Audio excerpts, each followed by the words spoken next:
cảm thấy thật vui và nhiều hạnh phúc đồng hành với quý vị đến với kênh Bậu Kể Chuyện Ma hôm nay. Chuyện ma, ám ảnh, thầy Pháp và mối tình âm giới. Duy Minh đứng trước cánh cổng sắt cũ kỹ, ánh đèn mờ ảo của buổi chiều tà hắt lên những tấm gỗ mục nát. Ngôi nhà cổ mà anh vừa được thuê để giải quyết vụ việc có vẻ ngoài hoang tàn, nhưng điều khiến Minh cảm thấy bất an không phải là những bức tường đổ nát, mà là một thứ năng lượng kỳ lạ đang bao trùm khắp không gian. Thầy Minh, ngôi nhà này, chúng tôi không biết phải làm sao nữa. Mọi người sống ở đây đều cảm thấy như bị theo dõi. Giọng người đàn ông trong bộ đồ công sở run rẩy. Minh khẽ gật đầu, cầm lấy chiếc chuông gió trong tay. Anh là một thầy Pháp nổi tiếng, nhưng lần này, linh hồn trong ngôi nhà này không đơn giản. Minh đã có cảm giác rằng có thứ gì đó không ổn từ khi đặt chân vào đây. Anh bước qua hành lang dài, không khí lạnh lẽo như ngấm vào tận xương. Khi vào đến căn phòng chính, anh cảm nhận rõ ràng một bóng hình mờ nhạt đứng lặng yên bên cửa sổ. Minh không hề ngạc nhiên. Những linh hồn ẩn nấp trong bóng tối của ngôi nhà này đã không thể tìm được sự thanh thản. Bỗng, một cơn gió lạnh lướt qua, và ngay khi Minh chuẩn bị thực hiện nghi lễ, một giọng nói mơ hồ vang lên trong đầu anh.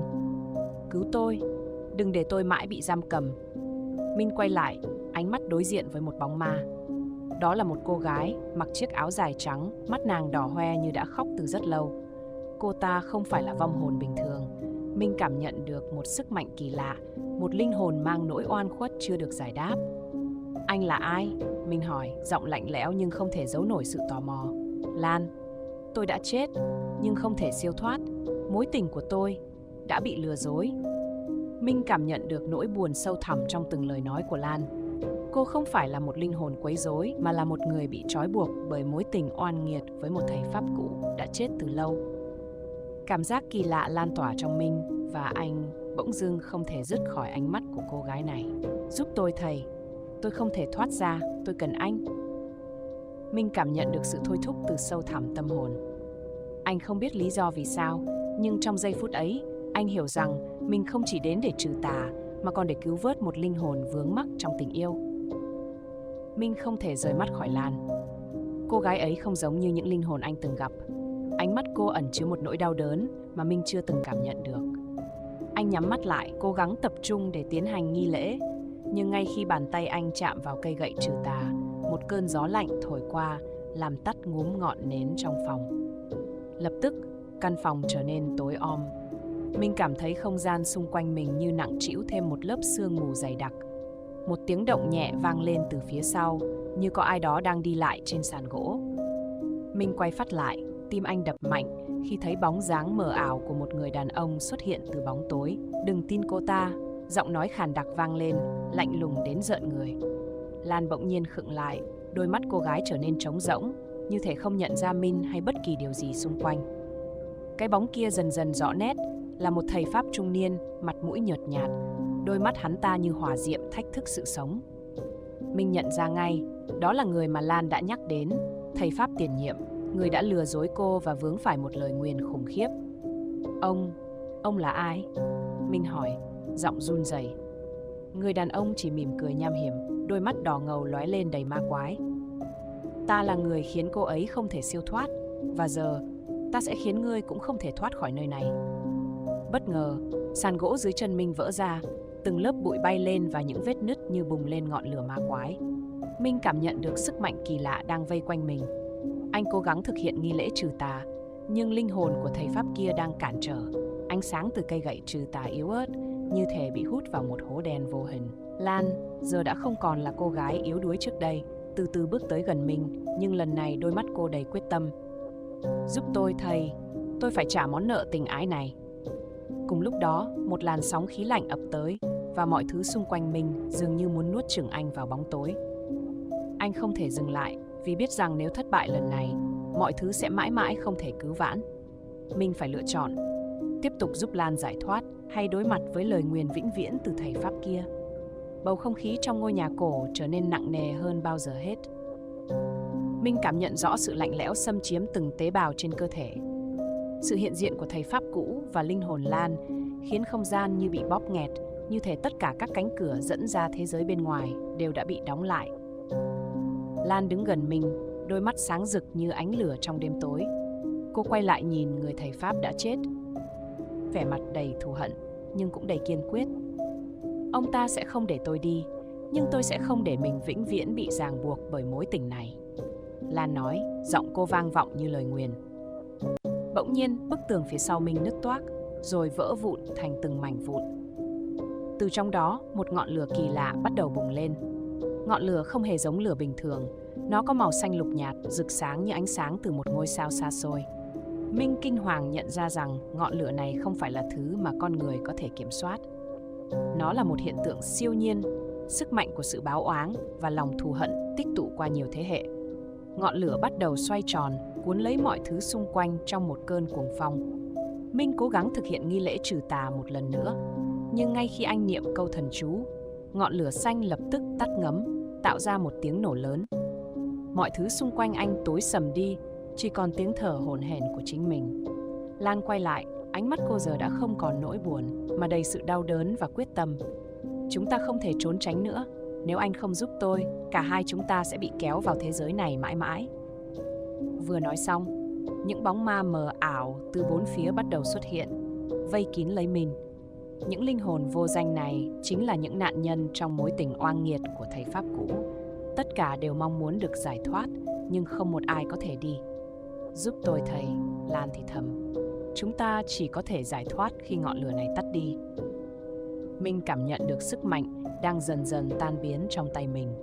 Ngọn lửa xanh đang tiêu tán, nhưng với một cái giá rất lớn, Minh và Lan đều sẽ phải đối mặt với sự thật không thể thay đổi. Minh đứng giữa căn phòng tối mờ, lòng anh nặng trĩu. Mặc dù ngọn lửa xanh đã lụi tắt, nhưng không khí quanh anh vẫn nặng nề và căng thẳng. Lan đứng trước anh, tay siết chặt như muốn níu kéo tất cả những gì còn lại trong thế giới này. Những bóng ma vây quanh, mắt họ lấp lánh như những ngọn đèn vụn vỡ trong màn đêm. Chúng ta đã gần như tới đích rồi, Lan thì thầm.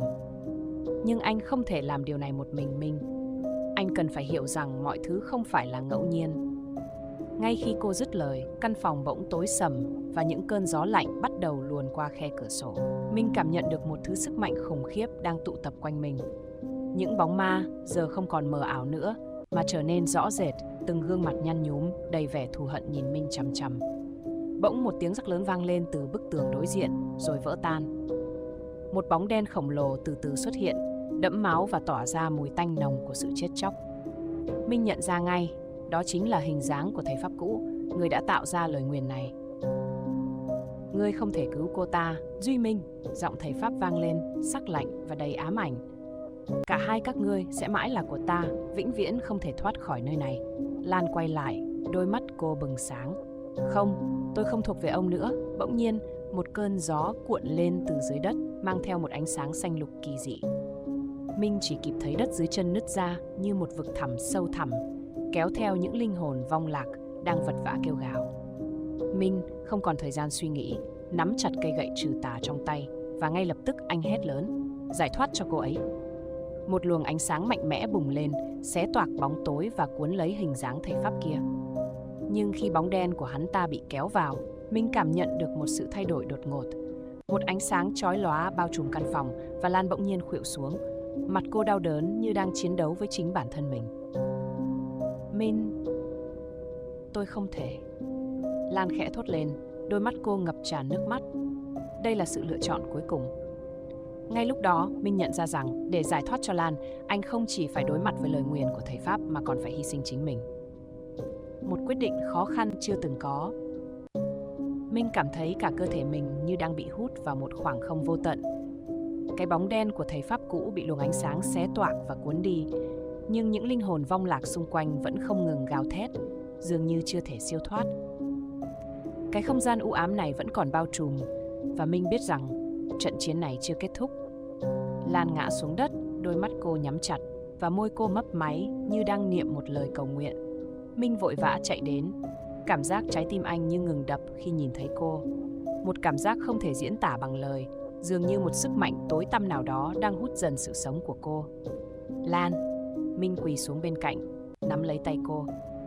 Cô không thể chết như thế này được, chúng ta gần như đã thắng rồi. Lan mở mắt, đôi mắt cô giờ đã trống rỗng, như thể không còn sức lực để chống chọi với những linh hồn vây quanh. Bất ngờ, cả căn phòng rung chuyển. Minh ngẩng đầu lên và trước mặt anh, mặt đất bỗng nứt ra. Từ trong đó, một hình thù kỳ dị xuất hiện, một sinh vật to lớn, thân hình như bị bóp méo, với làn da đen sạm và đôi mắt đỏ rực đầy thù hận. Đó là một linh hồn cổ xưa, một thực thể tà ác đã bị phong ấn từ rất lâu, và giờ nó đã được thầy Pháp cũ giải phóng. Ngươi không thể cứu cô ta, cả hai ngươi sẽ là của ta vĩnh viễn. Giọng nói từ sinh vật đó vang lên, lạnh lẽo và đầy quyền lực. Minh cảm thấy sức mạnh của nó quá lớn, nó có thể tiêu diệt anh chỉ trong một tích tắc.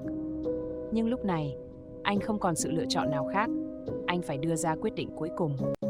Minh siết chặt tay, đưa cây gậy trừ tà lên trời và niệm thần chú mạnh mẽ nhất mà anh từng biết. Bỗng, một luồng sáng vàng rực bùng lên từ cây gậy. Những linh hồn quanh phòng như ngừng thở và sinh vật tà ác kia gào lên trong tuyệt vọng khi ánh sáng ngày càng mạnh mẽ. Minh cảm thấy sự kết nối giữa anh và Lan trở nên rõ ràng hơn bao giờ hết. Chính sức mạnh của tình yêu và lòng quyết tâm đã phá vỡ mọi rào cản. Sinh vật quái ác từ từ tan biến, nhưng Minh biết rằng anh và Lan chỉ mới bắt đầu một cuộc hành trình khác. Một cuộc hành trình không chỉ để giải thoát những linh hồn còn vướng mắc, mà còn để đối diện với những bóng tối sâu thẳm trong chính tâm hồn họ. Khi sinh vật tà ác cuối cùng tan biến, căn phòng chìm vào sự tĩnh lặng kỳ lạ. Minh cảm thấy sức mạnh trong tay mình dần dần biến mất, nhưng Lan vẫn nằm bất động. Một bóng dáng mờ ảo xuất hiện bên cạnh cô, là một linh hồn đã siêu thoát. Đó chính là người đã yêu Lan trước đây, người đã giữ cô lại trong cõi âm. Lan mở mắt mỉm cười yếu ớt. Cảm ơn anh Minh, cuối cùng tôi cũng được tự do. Một làn sóng ánh sáng nhẹ nhàng lan tỏa và cả hai biến mất vào khoảng không gian vĩnh cửu.